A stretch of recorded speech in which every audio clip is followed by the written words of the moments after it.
Hey everyone, this is Martin, and I am down in the basement. We're continuing the series of the hands-on homestead house build, and it is December and it's cold. And I'm going to be discussing one of the kind of unconventional features of the construction that we're going to be doing down here.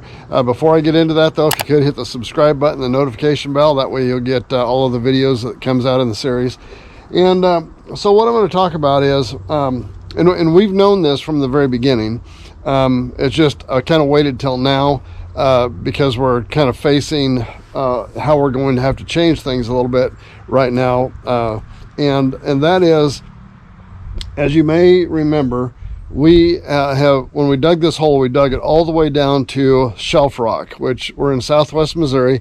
Shelf rock is nothing but the big ledges that come out of limestone that are really basically everywhere down here. And the only question is how deep they are.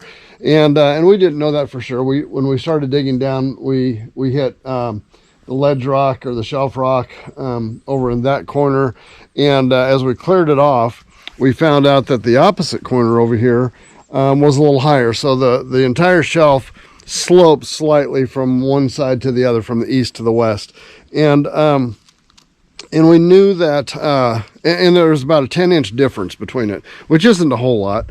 I mean, we could have done, we had three options, I guess. And the first one would have been to just bring the foundation up to the highest point of the ledge rock over here, and just make it level all the way throughout, and then backfill the low area, which would have been a good plan. The only thing was with that we didn't like was that because of the depth of the rock, it was going to put our foundation about 2 to 3 feet higher than what the cabin is going to be over there, or what the cabin is over there. And I really didn't want it to be any higher than it absolutely had to go, and we kind of wanted a full 8-foot basement. So what we decided to do was, I guess we could have done a couple of different things. We could have either, sorry about that, we could have either gone with a higher basement floor and had everything level, and the house would have been jacked up higher in the air to get a full 8-foot basement, or we could have again leveled the floor out all the way across and just had a lower basement in here, and the house would be sitting higher still, but just not quite as high. We could have gained that 10 inches, I suppose, and it would have been probably okay, but we're kind of after, we're stubborn, I guess, that way. We're kind of after as much 8-foot headroom as we could down here. And so we opted for, we're going to actually have a 2-step basement floor down in here with a step up in it. And that's not that terribly uncommon. I mean, in a lot of places that would be completely, totally unthinkable. You wouldn't ever have to deal with that. But down here in southwest Missouri, almost every house that we've ever lived in had a combination of a basement, or at least the ones that did have a basement, had a combination of a basement and a crawl space where the rock was interfered with the basement going farther in.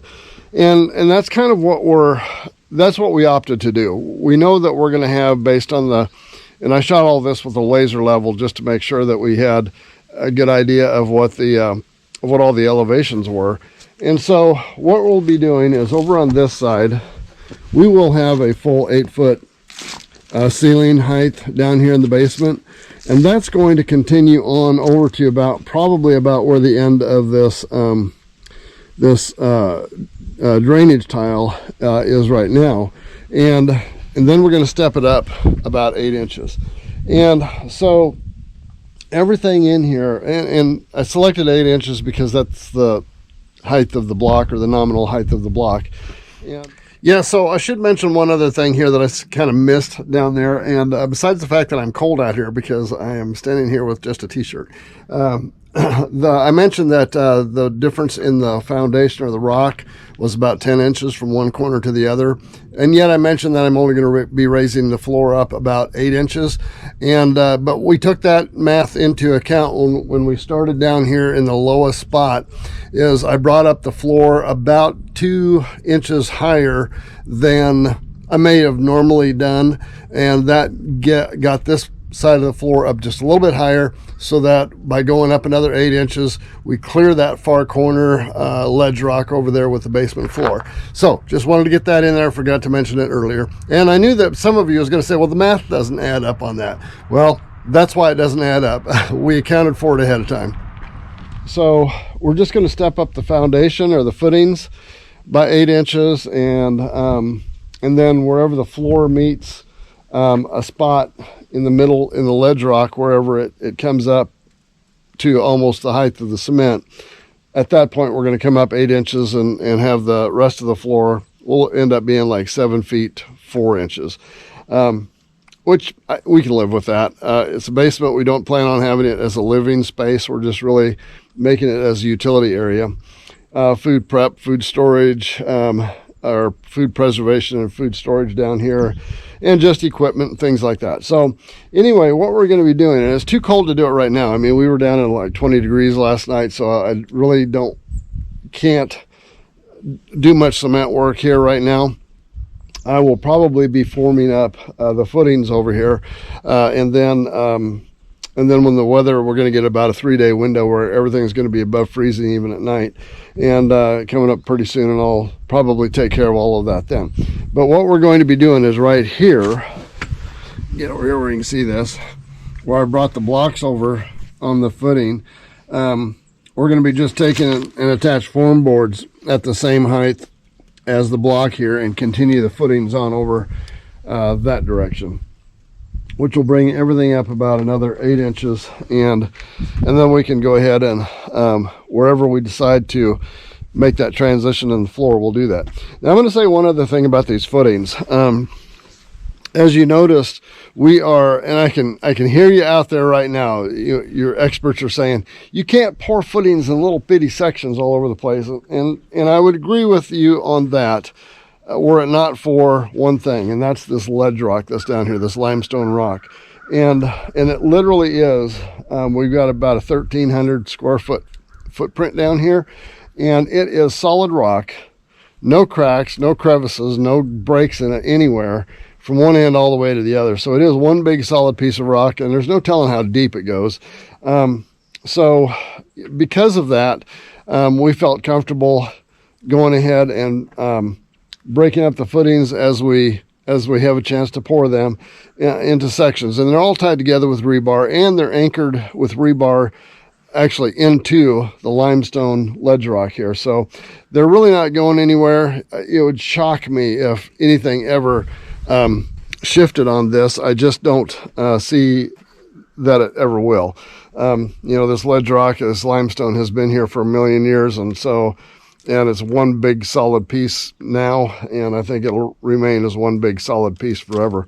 So I really don't have a problem with doing this in small sections. Now, if we were doing this just on soil, where soil was the base, I doubt if I would, especially going in the wintertime, I doubt if I would try to break up the footings like we did here into sections.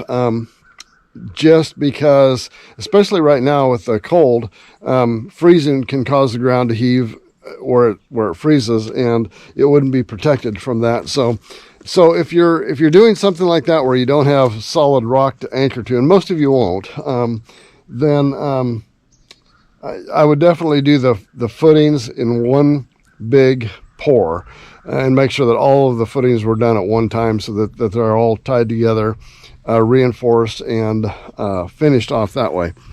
Anyway, so that's what we're going to be doing this week. I think I'll be able to do this. Let me get around here from the sun. I think I'll be able to do this in a couple of days, but right now we've still got a couple of days where it's going to be going down well below freezing at night, and I really just don't want to risk compromising the cement, either the concrete footings or any of the cement block that the mortar for the block. So we're going to be on hold as far as the construction goes for a little bit, but I think that we're going to be able to get by next week. I think we'll be able to have that piece of the footing put in and more blocks set up. So anyway, stay tuned for that. Again, if you enjoy the fact that you're learning things about building a house, go ahead and hit the subscribe button and the notification bell, and we'll see you next week. If you've enjoyed this video, give it a like and a share, and don't forget to hit the subscribe button down below and the notification bell. See you next time.